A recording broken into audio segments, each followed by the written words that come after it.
Hi there, welcome to another edition of Israel Explained. Today we're going to talk about the thwarted attack um, on the Iranian nuclear program that was basically stopped by the Trump administration. So let's get all the details on that. In order for Israel to attack Iran, they need the permission and coordination of the United States. There are some elements of the attack that Israel can't execute on its own, although most of it can. It needs help from the United States to defend itself from the consequences of the attack, and it needs to make sure that it has the United States' diplomatic backing. Therefore, in the latest visit that Netanyahu had to the White House, he discussed this attack. Israel, through various channels, presented intelligence about the Iranian nuclear program and what plans it has. Those plans, at least partially, were leaked to the New York Times. And in order to, it is believed, thwart the Israeli attack. So let's back up here for a minute. Why is Israel thinking of attacking the Iranian nuclear program? Um, so the enrichment level right now of the uranium that Iran has is at 60% purity. That puts Iran very close to being able to make a nuclear weapon. It has 7,464 kilograms of total uranium stockpile and nearly 900 kilograms combined of 60 and 20% enriched uranium, according to the IAEA. So, Iran has been at this position for a while, on the verge of having a nuclear weapon. Netanyahu has made it his life's mission, or said that it was his life's mission up until a year or two ago, to stop Iran from having a nuclear weapon. And even though Iran has been weakened in many other ways, its partnership with Hezbollah, its proxy in Syria, have been destroyed. Its nuclear weapon facilities have not been attacked by Israel, even though Israel did directly attack Iran on two occasions.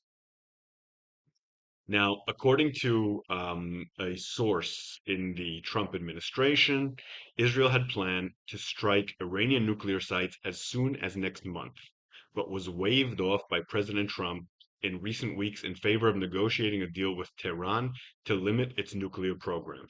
So on Saturday, the Trump administration met with Iranian officials in Oman. They're going to meet with them again this Saturday to continue these discussions. There's been no breakthroughs in it or anything like that, but the talks have been seen so far as promising. And Trump has voiced his desire for this kind of deal. He said, quote, I think Iran has a chance to have a great country and to live happily without death. That's my first opinion. But then he added, if there's a second option, I think it would be very bad for Iran, and I think Iran is wanting to talk. Quote. So, in his own sort of simplistic way, Trump is talking about a carrot and a stick. Starting with the carrot is negotiations, the carrot is a deal, and then the stick, a possible attack after. It's not clear from what Trump is saying here if that attack would be an American attack, an Israeli attack, or a combined attack.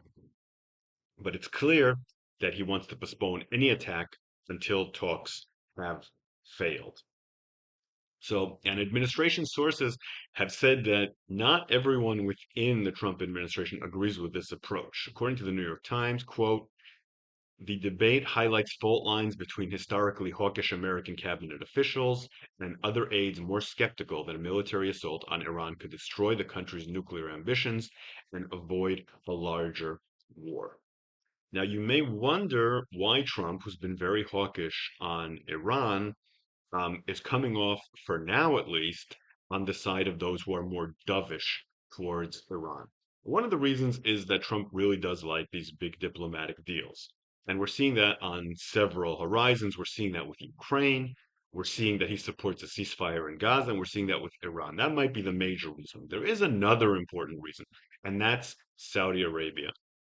A Saudi Arabian royal family source told Reuters that Saudi Arabia expects any new agreement to, quote, restrain Tehran even more so than the previous nuclear agreement.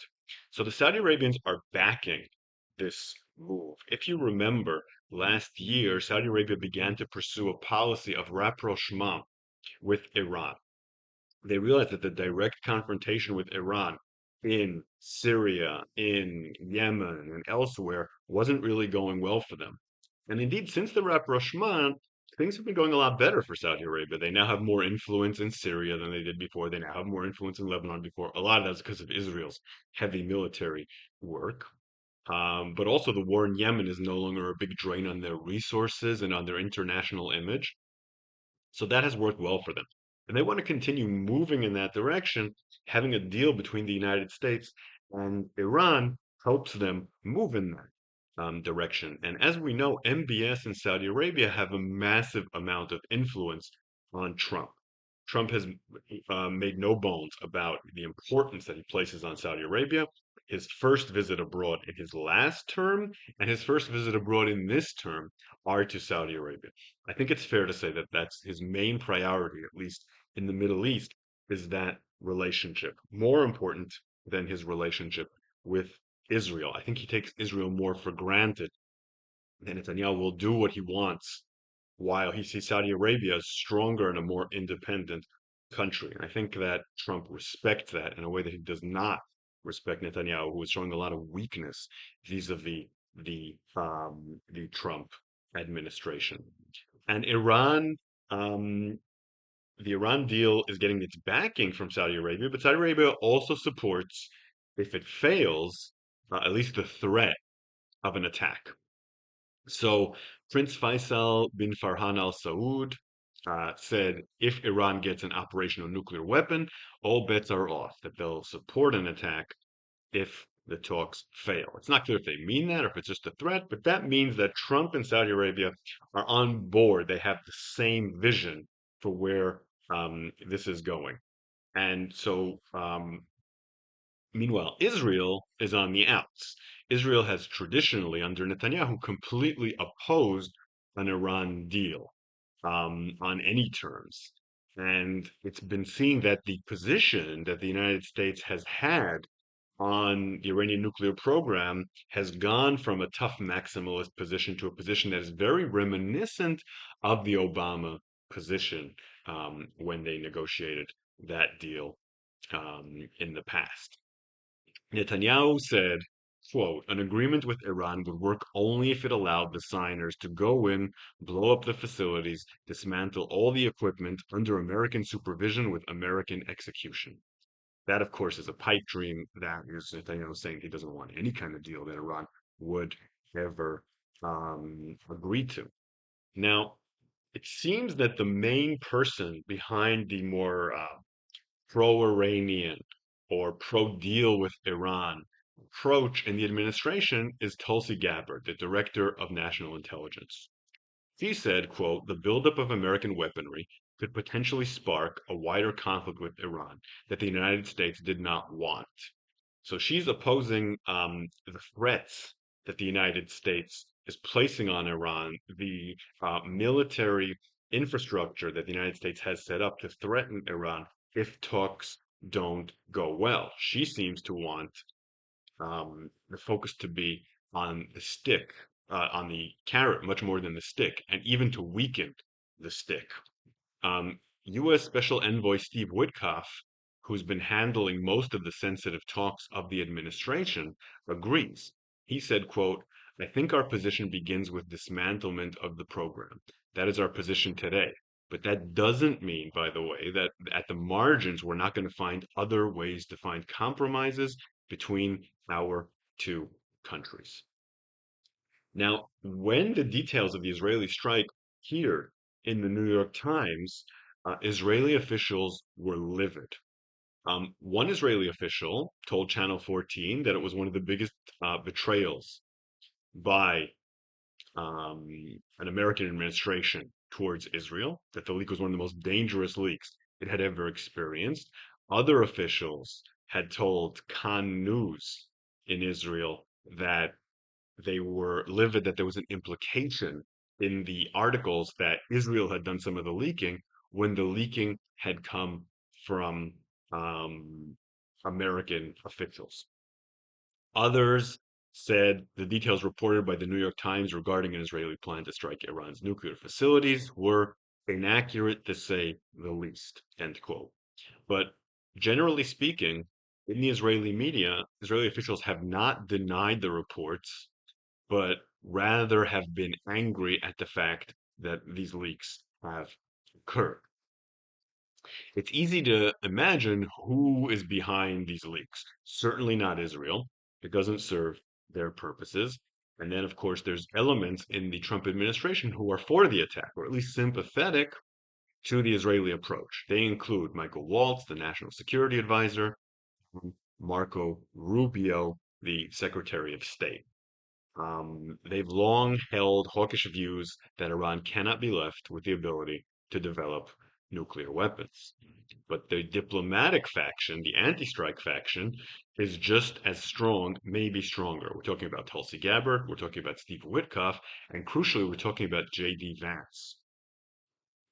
According to administration sources, the fault line there is particularly strong, controversial, whereas these officials agree on so many other things.